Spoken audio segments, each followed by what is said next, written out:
मन का अशांत होना, चित्त का विह्वल होना। और क्यों यह मन अशांत होता है, इसके कारण क्या हैं? वे कौन से विषय हैं जो हमारे मन को बेचैन करते हैं?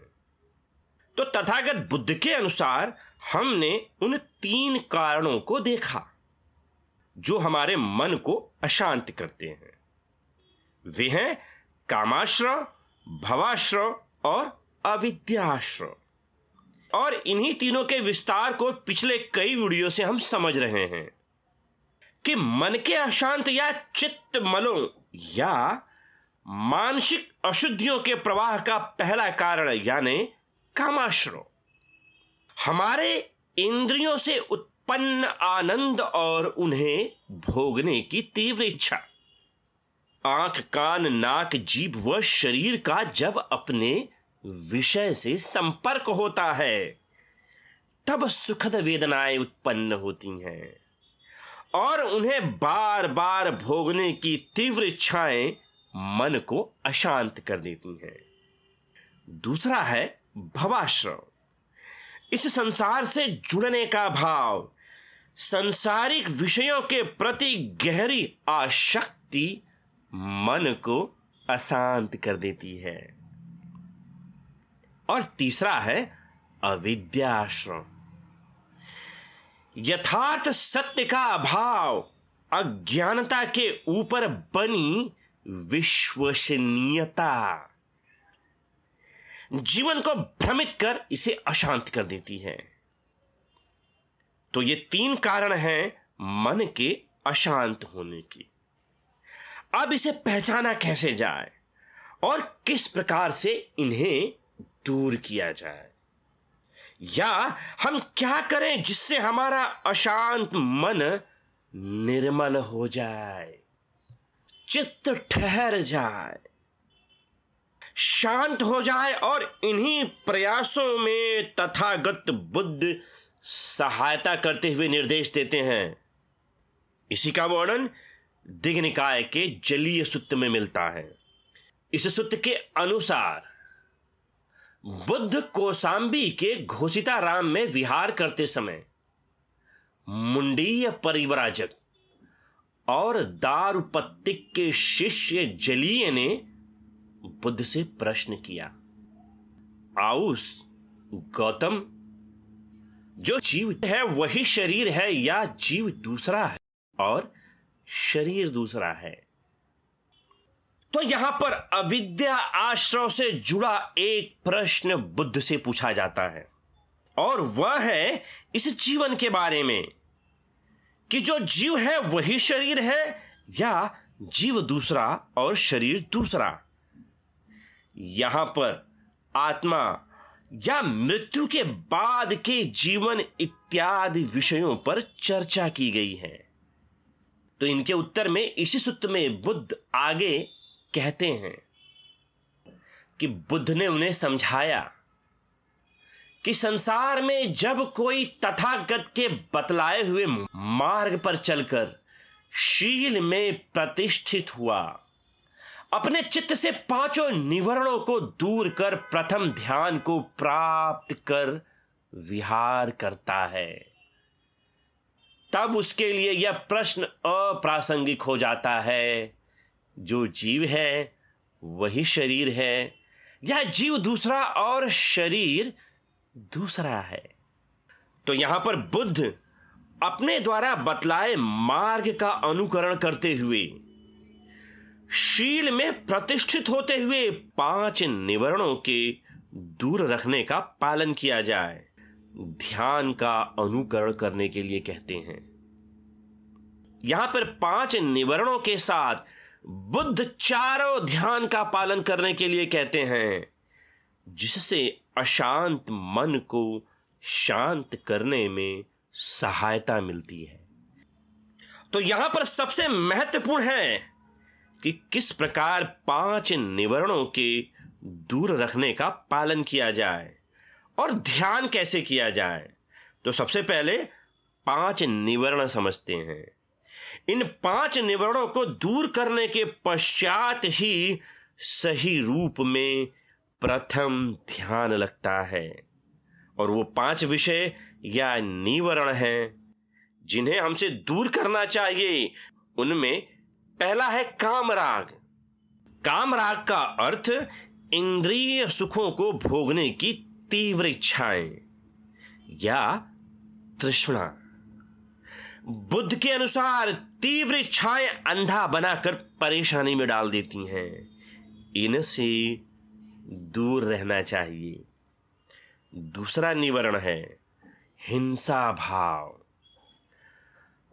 क्रोध का उत्पन्न होना, द्रोह का होना, किसी की हानि करना, किसी का नुकसान करने का भाव, किसी को मार डालने का भाव। क्या यह संभव है कि लोगों में दुख उत्पन्न करके किसी का मन शांत हो जाए? दूसरों के चित्त को दुखी कर स्वतः कभी उसका चित्त शांत नहीं हो सकता है। तीसरा निवरण है आलस्य, यानी तन मन की सुस्ती, किसी भी प्रयास में ढीलापन, निष्क्रियता, नीरसता, शिथिलता, ये भी मन के अशांत होने के लक्षण हैं। इनसे भी दूर रहना चाहिए। और चौथा है औद्धत्य कौकृत्य, यानी आंतरिक बेचैनी, छटपटाहट या व्याकुलता। मन का शांत न होकर तड़पना, छटपटाना ही औद्धत्य कौकृत्य है। हमें इनसे भी दूर रहना है। पांचवा है विचिकित्सा, जिसका अर्थ है बुद्ध के संदेशों के प्रति संदेह, प्रतीत्य समुत्पाद के नियम के प्रति संदेह, 4 आर्य सत्य के प्रति संदेह, बुद्ध के प्रति संदेह। तो विभिन्न प्रकार की शंकाओं में घिरे व्यक्ति का मन अशांत हो उसे भटकाता है। इनसे भी दूर रहना चाहिए। यदि बुद्ध के 5 निवरणों को एक एक कर गहराई से समझें तो स्पष्ट रूप से ये केवल बर्बाद करते हैं। इसका ज्ञान होना परमावश्यक है और इनका जीवन में बने रहना हर किसी के लिए घातक है। इसका बोध ही हमें इनसे दूर करने लगता है। अब एक उदाहरण है कि एक जहरीला फल है, दिखने में आकर्षक, तो कोई क्या करे? जो अज्ञानी रहेगा उस जहरीले फल को खा लेगा और उसके जहरीले प्रभावों से गुजरने लगेगा। मगर वहीं पर यदि यह ज्ञान हो जाए कि यह जहरीला फल उसके स्वास्थ्य पर गहरा नुकसान पहुंचा सकता है, तो उसकी प्रतिक्रिया क्या होगी? वह उसे किसी भी हाल में नहीं खाएगा और वह जहरीले फल के प्रभाव से बच जाएगा। बड़ा ही सीधा समीकरण है। यदि फल के जहरीले प्रभाव से बचना है तो एक ही उपाय है कि फल न खाया जाए।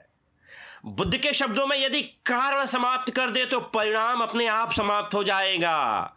तो ये निवरण जहर के समान है।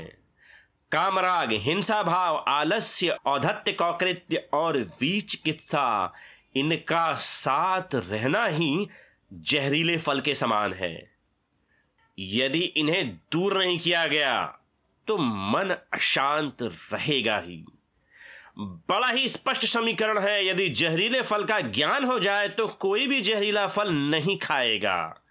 ठीक उसी प्रकार 5 निवरणों के घातक ज्ञान यदि उपलब्ध हो तो यह ज्ञात होगा ही कि ये रहेंगे तो मन को अशांत करते रहेंगे, और यदि ये दूर होंगे तो इनके बुरे प्रभाव से बच जाएंगे। कोई भटकाव नहीं, कोई कर्मकांड नहीं। बड़ा ही सीधा समीकरण है कि जो कोई 5 निवरण का त्याग कर ध्यान लगाने लगता है उसके आश्रव क्षीण होने लगते हैं। और इसी का संदर्भ इसी दिग्निकाय के जलीय सूत्र में फिर से मिलता है। बुद्ध कहते हैं, ऐसे ही यह प्रश्न उस व्यक्ति के लिए अप्रासंगिक हो जाता है जो द्वितीय, तृतीय अथवा चतुर्थ ध्यान को प्राप्त कर विहार करता है। ऐसे ही उस व्यक्ति के लिए जो अपने चित्त को ज्ञान दर्शन के लिए, मनोमय शरीर के निर्माण के लिए, रिद्धियों के लिए, दिव्य स्रोत धातु प्राप्त करने के लिए, परचित्त ज्ञान के लिए, पूर्व भवों के स्मरण करने के लिए, प्राणियों की युक्ति और उत्पाद को जानने के लिए, अथवा आश्रमों के क्षय के ज्ञान के लिए नवाता है। तो यहाँ पर चिंतन मनन के साथ साथ ध्यान का अभ्यास, प्रथम ध्यान की अवस्था को प्राप्त कर दूसरे ध्यान की अवस्था, दूसरी ध्यान की अवस्था को पार कर तीसरे ध्यान की अवस्था, तीसरी ध्यान की अवस्था को पार कर चौथी ध्यान की अवस्था, जिसे प्राप्त करते करते वह अप्रासंगिक प्रश्नों को छोड़ देता है। जगत, आत्मा और ईश्वर जैसे अनर्थक प्रश्नों को छोड़ उसे अपने चित्त की अवस्था ज्ञात होने लगती है। वह अपने मन के अशांत होने के कारणों को समझ लेता है। उसे अपने चित्त के जरिए ज्ञान दर्शन का बोध होता है। वह इस नष्ट होते हुए शरीर की अनित्यता का भी बोध कर लेता है। उसे 4 रिद्धिपाद की शक्तियां प्राप्त होती हैं। वह संपूर्ण जगत का अर्थ समझने में सामर्थ्य हो जाता है। उसे परचित्त ज्ञान का भी अनुभव होता है।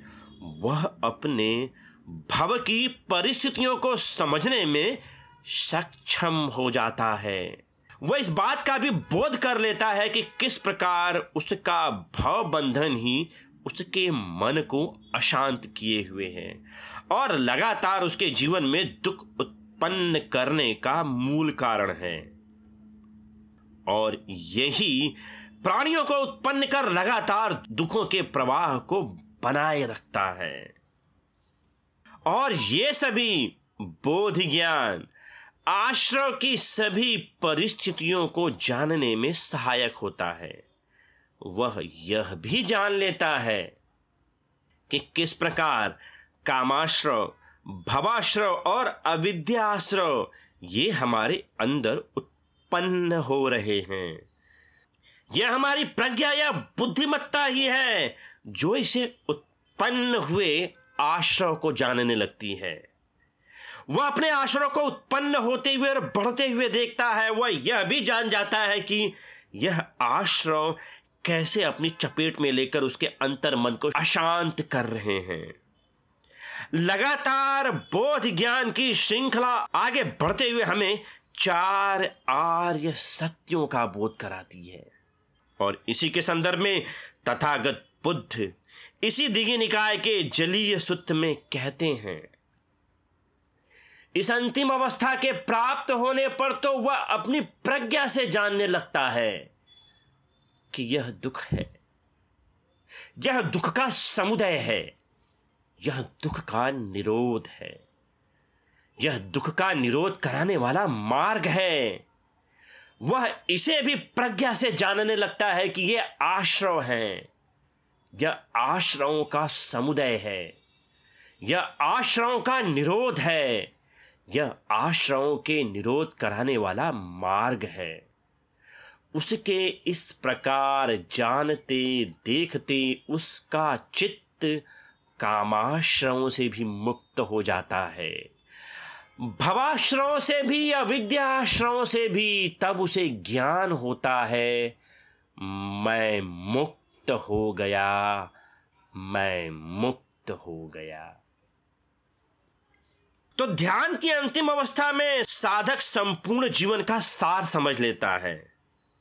लगातार जीवन में उत्पन्न दुखों को जान जाता है कि किस तरह संपूर्ण जगत में मनुष्य का जीवन दुखों के दलदल में धंसा है। संपूर्ण विश्व करा रहा है। दुखों के दावानल से कोई मुक्त नहीं है। गरीब हो तो दुखी है, मगर कोई अमीर है तो वह भी दुखों से मुक्त नहीं है। कोई रंक है या गुलाम है तो वह दुखी है, मगर कोई राजा भी अपने दुखों से मुक्त नहीं।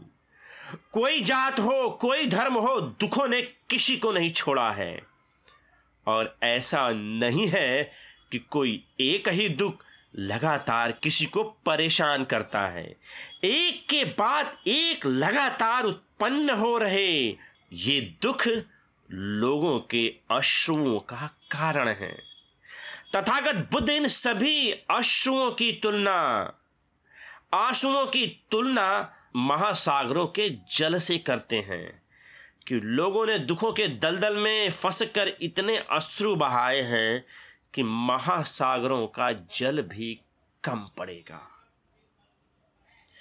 इस अस्थिर जीवन में केवल लगातार दुख उत्पन्न होते रहते हैं, और ये दुखों की उत्पन्न होती श्रृंखला है, और इनसे बचने के सारे उपाय कर्मकांड जैसे प्रयास व्यर्थ हैं। ध्यान इन्हीं अवस्थाओं का, इसी दुख का दर्शन कराती है, ज्ञान कराती है, बोध कराती है, और 4 आर्य सत्यों को स्वीकार किया जाता है कि यह दुख है। इस जीवन को जीना ही दुखों से भरा हुआ है। जीवन को दुख भरी घटनाओं के रूप में स्वीकार किया जाने लगता है। ये जीवन के दुख किसी किस्मत या किसी दैवीय शक्ति के नाराजगी की वजह से नहीं है, बल्कि इस जीवन की प्रकृति है कि इसमें दुख है। और जब प्रथम आर्य सत्य में इसे स्वीकार कर लिया जाता है, तब फिर बुद्ध दूसरे आर्य सत्य को प्रस्तुत करते हैं कि इन दुखों के पीछे कारण हैं। हमें प्रतीत समुत्पाद के नियम का ज्ञान होता है। प्रतीत समुत्पाद को संपूर्ण जगत में घटित होते हुए देखा जाता है। प्रतीत समुत्पाद के शाश्वत नियम का बोध होता है, और दुखों के कारणों का ज्ञान उपलब्ध होता है। द्वादश निदान, भव चक्र, जीवन मरण का चक्र, प्रतीत समुत्पाद के चक्र का ज्ञान होता है कि किस प्रकार हर कोई भव के बंधन में बंधकर लगातार द्वादश निदान की 12 कड़ियों में भटकता रहता है। तृष्णा रूपी ये बंधन हमें कभी भी दुखों से मुक्त नहीं होने देते हैं। तो इस प्रकार द्वितीय आर्य सत्य में दुखों के कारणों का ज्ञान होता है, और जैसे दुखों के कारणों का ज्ञान होता है, तब तीसरे आर्य सत्य के रूप में यह ज्ञात होता है कि इन दुखों को समाप्त किया जा सकता है। इन दुखों का निरोध संभव है, और यदि इन दुखों के कारणों को समाप्त कर दें तो ये दुख भी स्वतः समाप्त हो जाएंगे। और फिर चौथे आर्य सत्य के रूप में तथागत बुद्ध कहते हैं कि इन दुखों का निरोध चौथे आर्य सत्य के रूप में अष्टांगिक मार्ग का पालन कर किया जाता है। ये अष्टांगिक मार्ग का अनुकरण ही जीवन को सारे दुखों से मुक्त कर देता है। और अष्टांगिक मार्ग हैं सम्यक दृष्टि, सम्यक संकल्प, सम्यक वाणी, सम्यक कर्मांत, सम्यक आजीविका, सम्यक व्यायाम, सम्यक स्मृति और सम्यक समाधि। इन अष्टांगिक मार्ग पर चलकर आश्रयों से मुक्त हुआ जाता है। कामाश्रय, भवाश्रय और अविद्याश्रयों से मुक्ति मिलती है। उसे इसका बोध होता है कि वह मुक्त हो गया, दुखों के बवंडर से छूट गया। उसके अंदर का चित्त ठहर जाता है, उसका मन शांत हो जाता है, और यह मुक्त अनुभव ही असीम शांति का अनुभव कराता है। धन्यवाद।